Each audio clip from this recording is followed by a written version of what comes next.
하나님 감사합니다. 귀한 날 우리에게 허락해 주시고 하루를 살아갈 수 있는 모든 은혜와 여건, 그리고 주님을 예배할 수 있는 믿음을 우리에게 더하여 주시니 감사합니다. 하나님, 온전한 믿음을 회복하는 시간 되길 원합니다. 주님 주시는 말씀에 믿음으로 결단하고 반응하는 모두가 되게 도와주시고, 그렇게 주님과 함께 동행하기로 결단하며 살아내는 우리가 될 수 있도록 우리에게 새 마음과 믿음을 더하여 주옵소서. 한 사람도 그냥 보내지 마시고 하나님께서 오늘 예비하신 풍성한 은혜, 모든 사람이 다 온전히 누리고 돌아가는 시간 될 수 있도록 주의 은혜를 우리 모두에게 강력하게 부어 주옵소서. 그렇게 역사하고 일하실 주님을 기대하고 소망하며 우리 주 예수님의 이름으로 감사하며 기도드립니다. 아멘. 아멘. 오늘은 좀 무거운 질문으로 설교를 시작하겠는데요. 그런 일이 없어야겠지만, 만약에 여러분 지금 당장 여러분이 죽음을 맞이하게 된다면 여러분은 여러분 자신이 천국에 갈 확신이 있습니까? 어떤 순간에 죽더라도 나는 분명히 천국 갈 거야 라는 확신과 소망이 여러분에게 있는지 궁금합니다. 지난주 주일 저녁에 타 교회에 다니는 한 권사님을 만나서 함께 식사 교제를 했는데요. 이제 함께 저녁을 먹으면서 이런저런 얘기를 나누다가 권사님께서 너무 답답했던 이제 자기 속마음을 저에게 털어놓으셨습니다. 이분이 셀리더인데 지난주 셀 모임을 하다가 겪었던 일에 관한 이야기입니다. 지난주 셀 모임 나눔 주제가 천국 소망이었다고 해요. 그래서 권사님께서 셀원들에게 이렇게 질문했다고 합니다. 여러분 지금 죽으면 천국 갈 수 있어요? 천국에 대한 확신이 있습니까? 물었더니 이 질문을 들은 두 셀원이 이렇게 대답을 했대요. 저는 아직은 천국에 갈 자신이 없습니다. 확신이 없어요. 이렇게 말했대요. 권사님이 너무 충격을 받으신 거예요. 왜냐하면 이렇게 말씀하신 두 분이 신앙생활을 지금 10년 넘게 하신 집사님들이었기 때문입니다. 교회 다닌 지 10년 넘는 집사님들 입에서 나는 아직 천국에 대한 확신이 없는데 라는 말을 듣고, 이 권사님이 너무 안타까운 마음에 그 두 집사님을 이제 앉혀놓고 열변을 토하기 시작한 거예요. 가르치고 설득했다고 합니다. 집사님들, 예수님 믿으면 구원받는 거예요. 지금 10년 넘게 교회 다니면서 집사로 직분을 감당했는데 천국에 대한 확신이 없는 게 말이 됩니까? 두 분은 천국 가요. 무조건 간다고 믿으세요. 이렇게 했대요. 한참 이렇게 열변을 토한 다음에 다시 물어봤대요. 자, 오늘 죽으면 천국 갈 수 있겠죠? 했더니 두 분이 되게 솔직하신 분이세요. 못 갈 것 같은데 이랬대요. 너무 열이 오르셔서 다시 앉혀놓고 이 말을 계속한 거예요. 집사님, 제 말을 똑똑히 들어보세요. 왜 못 간다고 생각하세요? 확신을 가지면 되는 거라고요. 이렇게 했대요. 여러분은 오늘 죽으면 천국에 갈 것이라 분명히 확신하고 계신가요? 우리가 잘 아는 것처럼 천국은 믿음으로 가죠. 돈으로도 못 가고 힘으로도 못 가고 어여뻐도 못 가고 맘 착해도 못 가고, 믿음이 있으면 천국에 갑니다. 그렇다면 지난주에 제가 만났던 이 권사님의 두 셀원들은 왜 천국에 대한 확신이 없었을까요? 믿음이 없었기 때문이에요. 온전한 믿음이 없으니까 구원에 대한 확신이 없었던 것이죠. 당신 10년 신앙생활 했으니까, 교회에서 집사니까 천국 가는 거라고요. 믿어요. 이렇게 말한다고 천국에 대한 확신이 생기는 게 아닙니다. 나에게 온전한 믿음이 있으면 누가 뭐라고 해도 천국에 대한 확신이 생기는 거예요. 반대로 내 안에 온전한 믿음이 없으면 누가 설득하고 가르쳐도 지식으로는 그렇게 생각하겠지만 천국에 대한 확신은 절대 생기지 않습니다. 그렇다면 우리에게 중요한 것은 온전한 믿음을 갖는 것이겠죠. 여러분에게 온전한 믿음이 있는지 오늘 점검하고 되돌아보는 시간을 가졌으면 좋겠습니다. 오늘 본문에는 온전한 믿음을 소유했던 한 인물이 등장하고 있는데 노아입니다. 오늘 본문 6장 9절 말씀 이렇게 기록되어 있습니다. 이것이 노아의 족본이라. 노아는 의인이요 당대의 완전한 자라. 오늘 성경 본문은 노아를 이렇게 설명합니다. 노아는 의인이고 당대의 완전한 자입니다. 여기서 말하는 의인, 완전한 자라는 표현은 결점이 하나도 없거나 죄가 하나도 없이 하나님처럼 완벽한 자라는 의미는 아니죠. 이 표현은 그가 당대에 온전한 믿음을 가졌던 자라는 의미입니다. 노아는 당시 시대에 하나님을 향한 온전한 믿음을 가지고 있던 자였습니다. 그렇다면 당연히 그는 자신이 어떤 식으로 죽든지 천국에 들어갈 것을 확신했겠죠. 여러분, 그가 의인이요 당대의 완전한 자라는 평가를 뒷받침할 수 있는 근거는 무엇일까요? 그가 온전한 믿음을 가졌고 그래서 천국을 확신했다라는 증거가 무엇이 있을까? 창세기 저자는 바로 이어서 그 근거요 증거를 우리에게 제시해 줍니다. 이렇게 기록되어 있죠. 그는 하나님과 동행하였으며. 의인이요 완전한 자요 온전한 믿음을 소유한 자라는 것을 보여주는 근거는 무엇이냐면요, 천국을 보장받았다라는 근거는 무엇이냐면 내가 하나님과 동행하는 삶을 산다는 겁니다. 나는 예수님을 믿어요라고 스스로 주장하는 것이 나에게 온전한 믿음이 있다는 것을 증명해 주진 않습니다.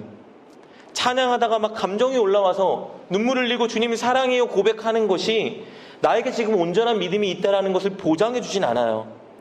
오늘 이렇게 저와 여러분이 함께 모여서 예배를 드리는 것이 우리가 천국을 보장받았다라는 확신이 될 수 있는 근거는 아닙니다. 온전한 믿음이 있다면 반드시 하나님과 동행하는 삶을 살게 됩니다. 역으로 하나님과 동행하는 삶을 살기 위해 노력하는 사람이 있다면 그 사람은 온전한 믿음을 가지고 있다는 증거입니다. 하나님과 동행하는 사람은 반드시 천국에 대한 확신을 갖게 됩니다. 천국 소망을 반드시 누가 뭐래도 갖고 있어요. 역으로 천국에 대한 확신을 가진 사람은 하나님과 동행하는 삶을 삽니다. 그러니 가장 중요한 것은 날마다 하나님과 동행하는 삶을 살기 위해 애쓰는 것입니다. 내가 하나님을 믿는다는 자의식만으로는 부족합니다. 추상적이고 관념적이고 지식만으로는 부족하죠. 우리가 정령 하나님을 믿는다 고백한다면 우리는 하나님과 날마다 동행하기 위해서 애쓰는 삶을 살아야 하는 것입니다. 여러분, 성경에서 말하는 믿음이라는 것은 그저 하나님과 예수님의 존재를 인정하는 것이 아닙니다. 창세기부터 요한계시록까지 모든 성경이 우리에게 분명하게 말해주고 있는 것은 온전한 믿음이란 무엇이냐, 어떤 자리에서도 어떤 상황에서도 하나님과 동행하는 삶을 살아가고 있는 것이라고 우리에게 말해주고 있습니다. 오늘 본문의 노아는 하나님과 동행하는 삶을 살았다라고 기록되어 있습니다. 하나님과 동행했다. 여러분이 동행하다라는 말을 원어로 살펴보면 함께 걸었다라는 의미입니다. 노아는 하나님과 함께 걸었습니다. 여러분, 상식적으로 생각해 볼까요? 누군가와 함께 걷기 위해서는 무엇을 해야 될까? 첫째, 같은 목적지를 향해서 같은 방향으로 걸어야 합니다. 상식이죠. 그렇지 않으면 절대 같이 걸을 수가 없죠. 둘째, 같은 템포로 걸어야 됩니다. 먼저 쭉 앞서가거나 한참 뒤쳐져 걷는 것은 함께 걷는 것이 아닙니다. 하나님과 함께 걷는 것도 그렇습니다. 하나님과 함께 걷는다는 것은 하나님과 같은 목적지를 향해서 같은 방향으로 내가 같은 템포로 걷는 것을 의미합니다. 하나님과 같은 목적지를 향한다는 건 무엇을 의미할까요? 하나님의 뜻을 나의 뜻으로 여기는 것이 하나님과 같은 목적지를 향한다는 겁니다. 하나님과 같은 방향으로 걷는다는 것은 무엇을 의미하냐면 하나님 말씀대로 순종하며 살아가는 것을 의미합니다. 하나님과 함께 걷기 위해서 내가 목적지와 방향을 정하고 내가 템포를 정할 수는 없습니다. 내가 원하는 목적을 정해놓고 하나님 이쪽으로 오세요, 이쪽으로 오세요 이렇게 할 수는 없어요. 팔로우 미 할 수는 없죠. 오히려 하나님과 함께 걷기 위해서는 하나님이 정해주신 목적지를 향해서 하나님이 지시하는 방향으로 제가 가겠습니다 고백하는 거예요. 그래서 하나님께 follow me가 아니라 I will follow you 라고 말하고 하나님이 원하시는 그 길로 걸어가야겠죠. 여러분, 노아 시대의 모든 사람들은 다 자신이 하고 싶은 대로 세상이 요구하는 대로 살아갔습니다. 자기 인생의 목적과 목표를 자신이 정했어요. 그리고 그 목적을 이루기 위해서 자기 방향을 자신이 정했습니다. 혹은 세상 사람들이 열광하고 인정해주는 목표를 내 인생의 목표로 정하고 그것을 추구하기 위해 세상 사람들처럼 따라 살았습니다. 누구도 하나님의 뜻을 자신의 뜻으로 여기지 않고 누구도 하나님의 말씀을 내 인생의 방향으로 취하지 않았습니다. 그래서 오늘 성경 본문을 보니까 그들을 이렇게 표현해주고 있습니다. 6장 5절 말씀 이렇게 기록되어 있죠. 여호와께서 사람의 죄악의 세상에 가득함과 그의 마음으로 생각하는 모든 계획이 항상 악할 뿐임을 보시고, 모든 계획이 하나님의 계획이 아니라 자신들의 계획이었다는 얘기겠죠. 11절 이렇게 기록되어 있습니다. 그때 온 땅이 하나님 앞에 부패하여 포악함이 땅에 가득한지라. 이런 시대 흐름 속에 유일하게 단 한 사람, 노아만이 하나님의 말씀과 하나님의 뜻을 자신의 선택과 행동의 기준으로 두었습니다. 사람들이 무엇을 따라가고 무엇을 추구하고 무엇에 열광하고 있건 노아는 하나님의 뜻을 자기 인생의 목표로 삼고 하나님의 말씀을 자기 인생의 방향으로 삼고 그렇게 걸어갔던 거예요. 그래서 그가 그만 하나님과 동행하였더라 기록되어 있는 것입니다. 여러분, 당시 그러면 하나님께서 정하시고 세우신 뜻은 무엇이었을까? 아니, 노아가 하나님의 뜻을 내 인생의 목표로 세웠다고 하는데 그럼 그 목표는 무엇이었을까요? 심판과 구원입니다. 하나님은 이 땅을 심판하고 그 가운데에 하나님이 기뻐하는 자를 구원하겠다는 뜻을 정하고 세우셨습니다. 먼저 죄악된 세상을 홍수로 심판하겠다 뜻을 완전히 정하십니다. 우리 6장 13절 말씀 이렇게 기록되어 있습니다. 하나님이 노아에게 이르시되 모든 혈육 있는 자의 포악함이 땅에 가득함으로 그 끝날이 내 앞에 이르렀으니 내가 그들을 땅과 함께 멸하리라. 하나님이 정하신 뜻은 내가 멸하겠다예요. 그런데 그 가운데에 하나님과 동행하는 사람, 하나님이 기뻐하는 사람은 방주로 구원하겠다 결정하십니다. 우리 6장 18절부터 20절 말씀입니다. 그러나 너와는 내가 내 언약을 세우리니 너는 내 아들들과 내 아내와 내 며느리들과 함께 그 방주로 들어가고 혈육 있는 모든 생물을 너는 각기 암수 한 싹씩 방주로 이끌어들여 너와 함께 생명을 보존하게 하되 새가 그 종류대로 가축이 그 종류대로 땅에 기는 모든 것이 그 종류대로 각기 둘씩 내게로 나오리니 그 생명을 보존하게 하라. 심판할 것인데 그 중에 구원하겠다. 하나님이 정하신 뜻은 심판과 구원입니다. 그러자 노아가 남은 자기의 인생의 목표를 뭐로 정하냐? 하나님의 심판과 구원을 이루는 도구가 되겠습니다. 그걸 자기 인생의 목표로 세웠습니다. 그래서 하나님 말씀하신 대로 방주를 만들고 이 방주에 자녀와 며느리들과 모든 생물 암수 한 쌍씩을 태워서 그들의 생명을 보존하는 것이 앞으로 내 인생의 목표다. 내가 이 땅을 살아가는 이유는 하나님의 그 꿈과 계획을 이루는 도구로 사용받는 것이다 라고 그가 목표를 정한 거예요. 그리고 이 목표를 이루는 방향과 수단이 뭡니까? 하나님 말씀이에요. 하나님 이렇게 말씀하십니다. 우리 14절부터 16절 볼까요? 이렇게 기록되어 있네요. 너는 고페루 나무로 너를 위하여 방주를 만들되 그 안에 칸들을 막고 역청을 그 안팎에 칠하라. 내가 만들 방주는 이러하니 그 길이는 300규빗, 너비는 50규빗, 높이는 30규빗이라. 거기에 창을 내되 위에서부터 한 규빗에 내고 그 문은 옆으로 내고 상중하 3층으로 할지니라. 고페르 나무로 방주를 만들고 그 안과 밖을 역청으로 칠하라고 명령하셨습니다.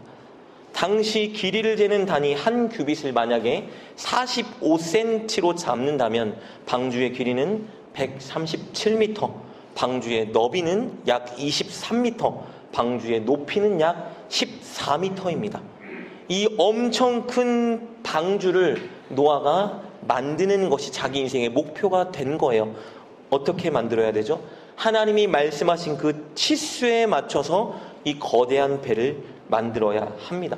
노아 마음대로 구하기 쉽고 가벼운 나무를 재료로 해서 방주를 만들면 안 돼요. 하나님, 그래도 순종했잖아요. 이런 나무들로 열심히 만들었습니다 하면 안 됩니다. 하나님이 말씀하신 고페르 나무로만 방주를 만들어야 돼요. 노아 생각이 너무 힘드니까 방주 밖에만 역청을 칠하자 이래도 안 돼요. 안과 밖을 꼼꼼히 역청으로 다 발라야 됩니다. 너무 성가시니까 방주의 길이나 너비 대충 어림 잡자 이렇게 제작해도 안 됩니다. 반드시 하나님 말씀해 주신 그 사이즈대로 정확하고 세심하게 제작해야 돼요. 이게 날마다 노아가 해야 되는 일입니다. 그런데 노아는 어떻게 했다라고 기록되어 있냐면요, 오늘 창세기 6장 22절 말씀 볼까요? 이렇게 기록되어 있네요. 노아가 그와 같이 하여 하나님이 자기에게 명하신 대로 다 준행하였더라. 학자들이 방주를 제작하는 기간을 보통 120년으로 추정하죠. 혹은 성경을 그냥 문자적으로만 읽을 경우에 대략 70년에서 80년 기간이 소요될 것으로 추정됩니다. 그러니까 최소 70년에서 최대 120년 기간 동안 노아가 날마다 뭘 했냐면요, 자기 인생을 바쳐서 방주를 만든 거예요. 왜요? 노아 인생의 목표와 목적은 방주를 만드는 게 된 거였기 때문입니다. 그게 하나님의 뜻이었기 때문이에요. 내가 원하는 거, 사람들이 인정해 주는 거, 사람들이 말하는 거, 부모가 이거대라 하는 게 아니라 하나님이 정하신 뜻이 자기 인생의 뜻이 된 거예요. 왜요? 하나님과 동행하니까, 하나님과 함께 걸어가는 인생을 살아야 됐기 때문에 하나님의 뜻이 내 인생의 목표가 된 겁니다. 그래서 120년 동안 방주를 만든 거예요. 여러분, 이 기간 동안 얼마나 많은 사람들이 조롱하고 비방하고 유혹했을지 짐작이 가죠. 홍수는 유례조차 없었습니다. 그런데 홍수 심판이라니요. 홍수 심판이 임할 테니 나를 돕고 나와 함께하고 방주가 완성되면 방주에 같이 탑시다라는 권면이 사람들에게 어떻게 들렸을까요? 그런 권면은 비웃음과 조롱을 양산할 뿐이었습니다. 얼마나 사람들이 노아를 바보 같다 말하고 업신 여겼겠습니까? 게다가 날마다 땀을 흘리며 힘들게 방주를 만들고 있는 사람들은 뭐하고 살았어요? 세상의 즐거움과 쾌락에 빠져 인생을 즐기고 있었습니다. 이게 유혹이 되지 않았겠어요? 여러분, 마태복음 24장 38절 39절을 보면 예수님께서 노아 시대를 이렇게 묘사하고 있어요. 홍수 전에 노아가 방주에 들어가던 날까지 사람들이 먹고 마시고 장가들고 시집가고 있으면서 홍수가 나서 그들을 다 멸하기까지 깨닫지 못하였으니 라고 말하고 있습니다. 누구도 홍수가 임한다는 그런 명령과 경고를 받아들이지 않았죠. 노아를 다 비방하고 조롱할 뿐이었습니다. 누구도 하나님의 뜻에 관심이 없었어요. 누구도 하나님과 함께 걷고 동행하는 사람은 없었습니다. 단 한 사람, 노아만 그 길을 걷고 있었던 것이죠. 그래서 우리가 읽었던 것처럼 6장 22절에 노아가 그와 같이 하여 하나님이 자기에게 명하신 대로 다 준행하였더라. 여러분, 노아의 기사를 읽어보면요, 창세기를 다 읽어보면 계속 등장하고 반복되는 말이 뭐냐면요, 노아가 명하신 대로 다 준행하였더라, 이 말입니다. 모두가 다 아니라고 할 때, 모두가 다 그렇게는 안 산다고 할 때, 모두가 다 바보라고 조롱할 때 노아는 하나님이 정하신 그 뜻을 자기의 인생 목표로 두고 그 뜻을 날마다 이루기 위해 하나님과 걸었던 것입니다. 하나님이 주신 그 명령, 아주 자세한 배의 사이즈, 그거 만드는 것이 하루하루 그의 인생의 일과였던 거예요. 늘 묵묵히 하나님과 걸어가는 삶을 살았던 것입니다. 이것이 하나님과 동행하는 삶이고, 여러분, 이것이 성경에서 우리에게 말하는 믿음입니다. 이것이 천국이 보장되어 있음을 확신할 수 있는 유일한 비결이에요. 게다가 노아는요, 하나님과 템포를 맞춰 걸었습니다. 자기가 앞서가지 않았어요.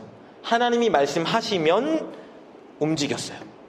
하나님이 말씀하시면 미루지 않고 느릿느릿 뒤처지지 않고 즉각 순종하며 따라갔습니다. 여러분, 방주가 다 완성되고 난 후에 노아가 방주로 들어가도 됐잖아요. 너는 방주로 들어가지 않습니다. 창세기 7장 1절 말씀을 보면 하나님께서 노아에게 방주로 들어가라 말씀이 떨어지자 그때서야 노아는 방주로 들어갑니다. 놀랍게도 그래서요, 창세기 7장 5절 말씀에 이렇게 말씀이 기록되어 있어요. 노아가 여호와께서 자기에게 명하신 대로 다 준행하였더라. 노아 인생의 기사는 다 이거예요. 하나님께서 명하신 대로 다 준행하였더라. 방주를 제작했다고 임의대로 먼저 들어가지 않았습니다. 하나님이 말씀하신 그 순간 들어가라 하시자 들어갔어요. 그런데 놀랍게도요, 홍수 심판이 다 끝나고 방주에서 나올 때도 똑같이 그렇게 합니다. 창세기 8장 13절 말씀을 보면 방주 안에 있던 노아, 그리고 하나님이 비를 그치시고 바람을 불어서 막 물을 다 걷어주셨습니다. 그래서 노아가 방주 안에서 방주의 뚜껑을 열고 밖을 한번 내다봤어요. 그랬더니 성경에 뭐라고 기록되어 있냐면 물이 거친 것을 확인했다고 기록되어 있습니다. 여러분 거의 1년 가까이 방주 안에 있어요. 물이 거쳤습니다. 나가고 싶겠죠? 나가야죠. 노아가 나가질 않아요. 왜 안 나겠죠? 하나님의 말씀을 기다렸어요. 하나님 언제 나갈까요? 하나님보다 앞서가지 않겠습니다. 그래서요 57일 동안 방주 안에서 기다립니다. 그러다 노아가 방주 뚜껑을 열고 땅의 물이 거친 것을 확인하고 57일 후에 하나님께서 이제 너가 이끌고 방주 밖으로 나가라 라고 말씀하시자 그제서야 지체 없이 방주 밖을 나가는 것을 보게 됩니다. 앞서가지도 않고 뒤처지지도 않고 주님과 늘 같은 템포로 걸어가는 그의 모습을 보게 되는데요. 여러분 이것이 믿음입니다. 우리가 흔히 착각하는 것 중에 하나는 무엇이냐면요. 그리고 스스로 합리화시키는 생각 중에 하나가 무엇이냐 하면 나는 이렇게는 못 살아. 이런 거죠. 나는 노아처럼은 절대 못 살지. 나는 바울처럼은 절대 못 살지. 나는 베드로처럼은 절대 못 살아. 이들은 특별한 사람이었기 때문에 이렇게 산 거야 라고 말해요. 정말 우리의 큰 착각입니다. 왜냐하면요 믿음이 있는 사람은 다 이렇게 살아야 됩니다. 이게 믿음이기 때문이에요. 성경에서 우리에게 말해주는 믿음은 바로 이것입니다. 하나님과 템포를 맞춰 동행하는 삶을 살아가는 것이 믿음이에요. 예수님을 믿는 순간 우리는 새 것이 되었습니다. 이미 새 사람이 되었죠. 예수님과 함께 살고 예수님과 함께 걷고 예수님과 함께하는 한 운명 공동체가 되는 것이 그리스도인이 되었다는 거예요. 당신이 믿는다면 당신은 천국에 갑니다. 이 말은 구원의 완성이 아니라 이제 시작이에요. 당신이 믿었다면 이제 당신은 날마다 주님과 동행하는 삶을 반드시 살아가야 합니다. 이것이 우리가 날마다 추구하고 살아가야 되는 삶입니다. 여러분은 어떤 사람입니까? 여러분은 하나님과 혹시 동행한 적이 한 번도 없는 사람은 아닙니까? 하나님의 뜻에 전혀 관심이 없고 하나님 말씀대로 순종하는 삶에 애씀이 없는 사람, 세상의 성공, 세상의 인정, 명예, 즐거움은 늘 추구하지만 하나님이 기뻐하는 그 뜻에는 관심이 없는 사람, 교회를 다니지만 안타깝게도 하나님과 동행하지 않는 사람이 많이 있습니다. 아니면 혹시 여러분은 하나님과 동행했던 추억은 있으나 지금은 동행하기를 멈춘 사람은 아닙니까? 한때는 열심히 기도했고 한때는 열심히 교회를 섬겼지만 지금은 그런 것들 다 멈추고 지난날 추억에만 빠져 사는 그런 성도가 너무 많이 있습니다. 아니면 여러분은 여전히 하나님의 뜻을 여러분 인생의 목표로 삼고 열심히 날마다 하나님의 뜻에 순종하기 위해 애쓰는 하나님과 동행하는 사람입니까? 여러분이 지난날 어떤 사람이었건 여러분 오늘이 하나님이 우리에게 주신 새날이자 새로운 기회입니다. 오늘 온전한 믿음을 회복하길 원하신다면, 오늘 주님과 동행하는 삶을 살겠노라 결단하신다면, 그래서 주님, 제가 주님과 동행하는 삶을 살 수 있게 도와주십시오 하고 그렇게 살기 위해 하나하나 발걸음을 내디디신다면 하나님은 반드시 저와 여러분을 노아처럼 온전한 믿음을 갖게 하실 것입니다. 여러분, 주님의 뜻을 여러분 인생의 목표로 삼으셔야 합니다. 주님의 뜻이 무엇이죠? 노아의 때와 똑같습니다. 주님의 뜻은 이 땅의 심판과 구원입니다. 이 땅엔 반드시 심판이 있습니다. 그런데 그 가운데에 하나님이 구원하실 사람이 있습니다. 우리의 목표는 무엇이 돼야 되냐 하면요, 믿지 않는 그 사람들이 하나님의 심판이 이르기 전까지 어떻게든 그들을 구원의 방주 예수 그리스도께 돌아오게 만드는 것이 저와 여러분 인생의 목표가 되어야 합니다. 우리의 직업이 무엇이고 우리의 삶의 현장이 어떤 곳이든 상관없습니다. 핑계댈 수 없어요. 믿음이 있다면 우리 삶의 현장에 있는 그 사람들을 주님께 인도하기 위해 애쓰는 것이 저와 여러분 인생의 목표가 되어야 합니다. 전도가 여러분의 목표가 아니었다면 여러분께 권면하고 싶습니다. 여러분 주변에 있는 믿지 않는 사람들을 여러분 천국 가는 그날까지 어떻게든 주님께로 인도하는 삶을 살기 위해 애쓰는 여러분 되시길 주님의 이름으로 축복합니다. 저희 교회 새로운 청년 한 명이 지난주에 저에게 굉장히 도전을 주는 말을 했어요. 이 친구가 주마다 새로운 친구를 계속 데리고 오고 있어요. 문제는 데리고 온 친구를 좀 자기가 책임져야 되는데 데리고 온 친구를 저에게 전가시키고 자기는 계속 새로운 친구 한 사람을 데리고 오고 있어요. 이 친구가 저한테 그런 말을 해요. 제가 물어봤거든요. 무슨 생각으로 친구를 데려오냐 했더니 자기가 교회를 다니기 시작했는데 자기 연락처에 저장되어 있는 사람 한 사람씩 무조건 한 번이라도 교회를 데려와야 되지 않겠냐라는 생각이 들었대요. 그래서 몇 명의 핸드폰에 저장되어 있냐고 물어봤더니 자기가 잘 교류하지 않는 사람들을 다 삭제하고 봤더니 600명 정도가 저장되어 있대요. 그래서 이 친구가 저한테 하는 말이 뭐냐 하면요, 600명은 한 번이라도 교회에 데리고 오겠대요. 그래서 지난주에도 친구 데리고 왔는데 밥 사주고 시간 내고 차 사주고 이렇게 하더라고요. 아무것도 모르는 친구인데 그럼 이 친구가 그렇게 살아가겠대요. 저와 여러분에게 진짜 온전한 믿음이 있다면 저와 여러분의 인생의 목표가 그것이 돼야 됩니다. 어떻게든 믿지 않는 사람들, 내가 주님 앞에 가는 그날까지 저들이 심판받지 않도록 주님께 인도하는 것이 제 인생의 목표가 되겠습니다. 이것이 여러분 우리 인생의 목표가 되는 것이 주님과 함께 걸어가는 삶입니다. 그것을 위해서 늘 말씀을 묵상하고 말씀대로 살기 위해 노력해야 됩니다. 믿지 않는 사람들을 주님께 데려오는 것이 아니라 주님이 어떤 분인지, 주님께 나왔을 때 어떻게 살아야 되는지를 내가 말씀의 삶으로 보여줘야 합니다. 그래서 우리 인생의 가장 중요한 것은 말씀을 읽는 데 시간을 투자하고 말씀대로 순종하는 데 물질과 노력을 투자하는 것이 되어야 하는 것입니다. 그리고 그것을 위해서 날마다 기도해야죠. 하루를 기도로 시작하고 틈틈이 주님 도와달라, 하나님 뜻대로 살아가게 해달라 기도하고 하루를 마무리할 때 기도해야죠. 여러분, 이것이 믿음입니다. 이게 성경에서 말하는 믿음이에요. 여러분, 믿음이 있으십니까? 우리에겐 믿음이 필요합니다. 그런데 안타까운 것은 이렇게 설교를 해도 분명히 이 결단 앞에서, 설교 앞에서 이렇게 생각하는 분 계실 거예요. 나는 그렇게는 못 살아. 그래서 결단하지 않고 이미 마음을 닫곤 하죠. 왜냐하면 이렇게 살아가는 게 쉽지 않거든요. 이렇게 살아가려면 사람들처럼 못 누리고 희생하고 헌신하는 삶을 살다가 고생은 고생대로 하다가 치질이 궁상맞은 인생 살다가 천국 간다고 오해하니까 못 사는 거예요. 여러분, 노아는 어떻게 그렇게 살았을지 한번 볼까요? 오늘 6장 8절 말씀에 이렇게 기록되어 있습니다. 그러나 노아는 여호와께 은혜를 입었더라. 은혜를 입었대요. 이 문장을 원어로 보니까 이렇게 기록되어 있네요. 노아는 여호와의 눈에서 은총을 발견했다. NIV 성경을 보면 이렇게 기록되어 있습니다. Noah found favor in the eyes of the Lord. 하나님 눈에 있는 자신을 향한 은혜와 은총을 노아가 발견했대요. 여러분, 어떻게 이렇게 살 수 있었냐면요, 억지로 이렇게 못 삽니다. 자기 결단만으로는 안 돼요. 노아는 뭘 보았냐 하면 날마다 자신을 향해 흐르고 있는 하나님의 은혜를 발견하는 거예요. 세상 사람들은 하나님의 은혜를 발견하지 못하고 있는데 노아는 나를 향해 흐르고 있는 하나님의 놀라운 사랑과 은혜를 늘 발견했습니다. 그래서 하나님과 동행할 수 있었던 거예요. 동행하면 동행할수록 그 은혜가 더 크게 느껴지고 더 크게 누려지니까 이렇게 살지 말라 그래도 이렇게 살 수밖에 없게 되는 사람이 되는 것이죠. 세상 사람들은 하나님의 은혜를 발견하지 못하니까, 맛보지 못하니까 뭐를 추구하죠? 세상의 즐거움을 따라가고 추구하는 거예요.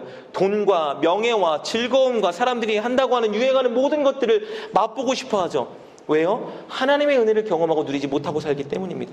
노아는 하나님의 은혜를 경험하고 누리고 사니 세상 사람들이 즐거워하는 그 쾌락과 즐거움이 자신의 목표가 되는 것이 아니라 그것과 비교할 수 없는 이 좋은 하나님의 은혜를 날마다 누리고 살아가는 것이 그의 인생의 목표가 되는 것입니다.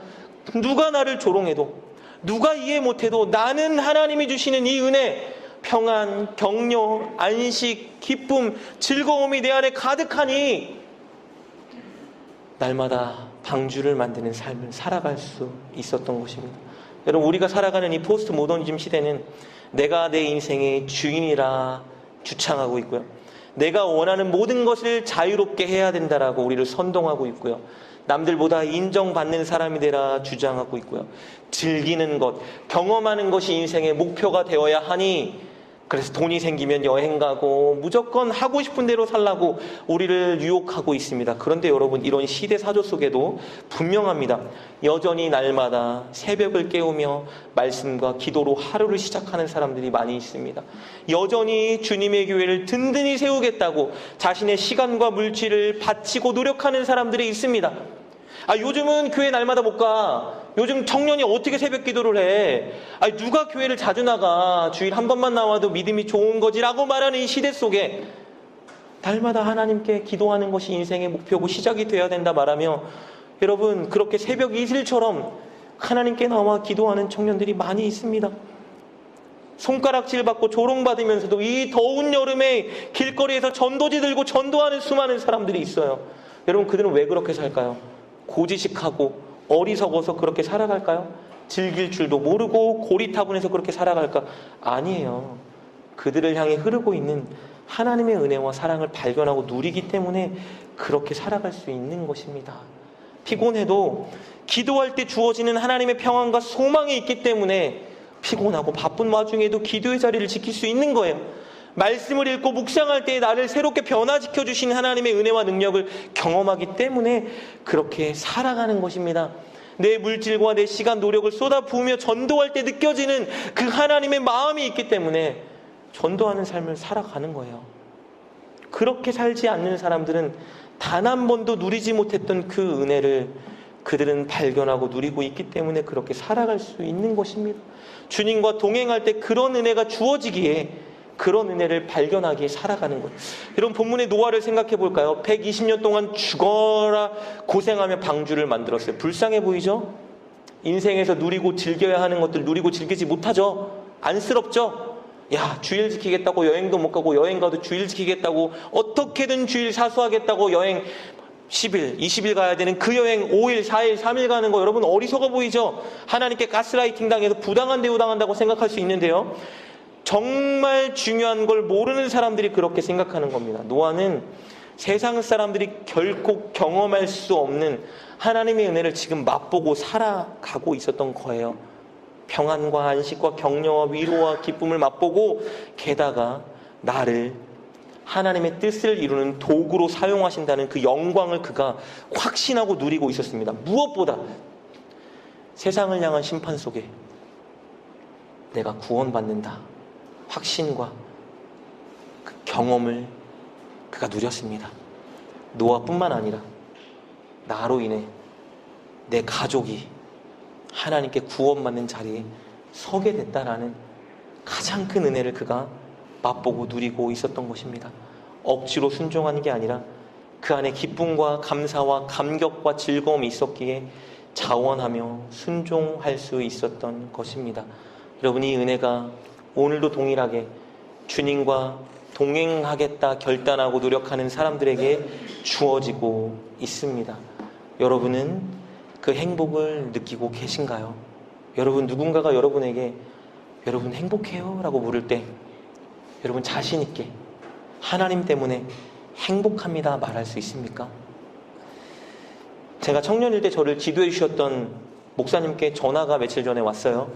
제 은사지만 이분은 또 저보다 10년 일찍 개척을 하셨기 때문에 개척 선배님이시기도 합니다. 통화하면 저한테 늘 가장 먼저 하시는 말씀이 뭐냐 하면요, 힘들지 이 말이에요. 힘들지 이렇게 늘 물어보세요. 목사님 인사하면 힘들지, 늘 이게 첫 인사예요. 저는 이렇게 늘 말씀드려요. 재밌어요, 행복합니다 이렇게 말해요. 그러니까 그저께는 목사님이 저한테 이런 말씀을 하세요. 내가 주변에 개척한 목사들이 많은데 개척하고 재밌다고 말하는 놈은 네가 처음이다. 저한테 이렇게 말씀하세요. 여러분, 저는 개척하고 제가 가장 많이 하는 말을 꼽으라면 행복하다, 감사하답니다. 이건 제 아내가 증인이에요.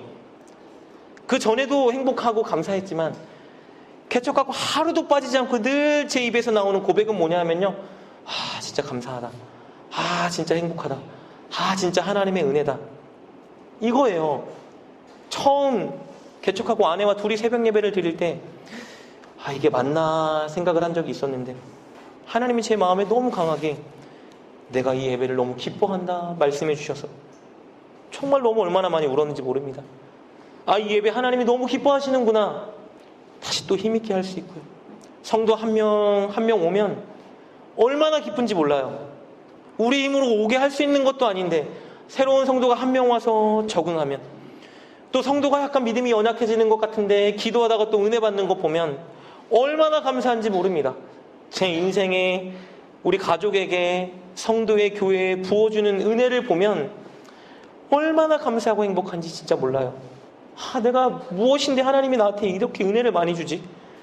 내가 하나님께 뭘 했길래 하나님이 우리에게 이렇게 은혜를 부어줄까?